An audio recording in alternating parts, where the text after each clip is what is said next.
So you wake up one morning and you find this lamp beside your bed, and naturally you decide to rub it. And so this genie pops out. This is the genie.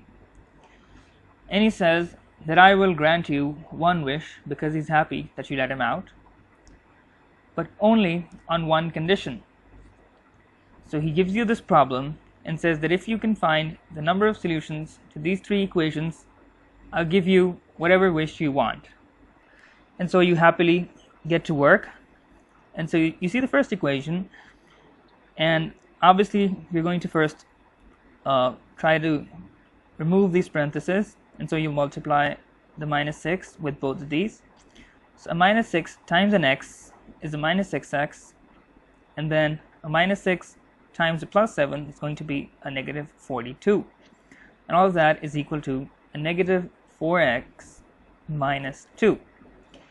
And now you're going to try and isolate x, and so you'll add a 4x to both sides to remove the 4x from this side. So it's going to be, that's going to become a negative 2x on this side, and then a negative 42, and on this side the 4x will cancel out and you're left with a negative 2. And then you do the same for the 42. You'll take it to that side by adding a 42 to both sides of the equation, and you'll get a negative 2x equals to a negative 2 plus the 42 is a 40, and then you can just divide both sides by a negative 2 to isolate the x, and you get x equals a negative 20. And you think to yourself, oh, that was easy, this is only one solution. And you happily move on to the second question.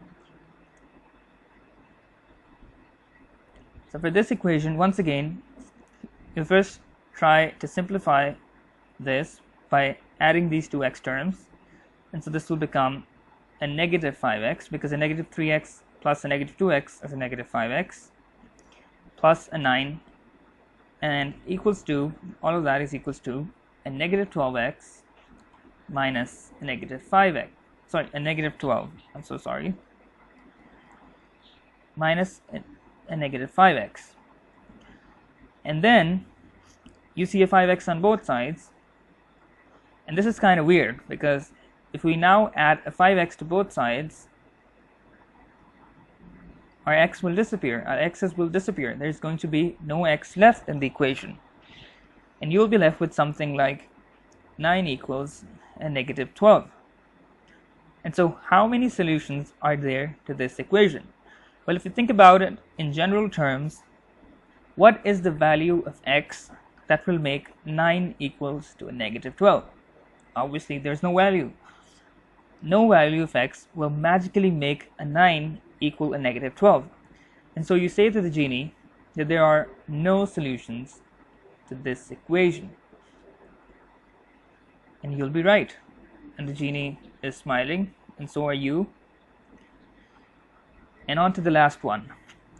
Once again, he'll add the like terms, the terms involving the z's, and on the left hand side you have a negative 25z plus a 35z. That's going to give you a positive 10z plus a 1 equals to a 10z plus a 1. And this is even more strange than the last example, because not only will the z terms disappear this time when you subtract a 10z from both sides, but the 1 will also disappear, because you can subtract a 1 too, a 1 as well. Or even if I don't subtract the 1, let me just subtract the z terms, I'm going to be left with something like 1 equals a 1. And now if you think to yourself, how many solutions are there to this equation? Once again, we're going to think in the same terms. What value of z will make 1 equals 1? Well, all values of z will make 1 equals 1. So I can write this, all values of z. So I will write this true for all values of z. And so how many solutions will there be Well, you say to the genie, there will be infinitely many solutions, because no matter what value of z you pick, this equation will always be true. And the genie is very happy at your progress, and he grants you your wish. And I don't know, maybe you ask for the power to become invisible or go back in time. I don't know, whatever you want, you can comment it below, whatever you would have asked for.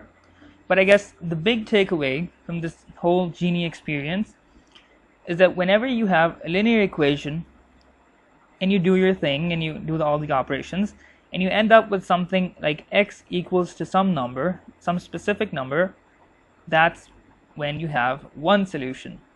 And when you end up with two numbers that are not equal to each other, but it's written that one number equals to another number, you could have something like 4 equals 5.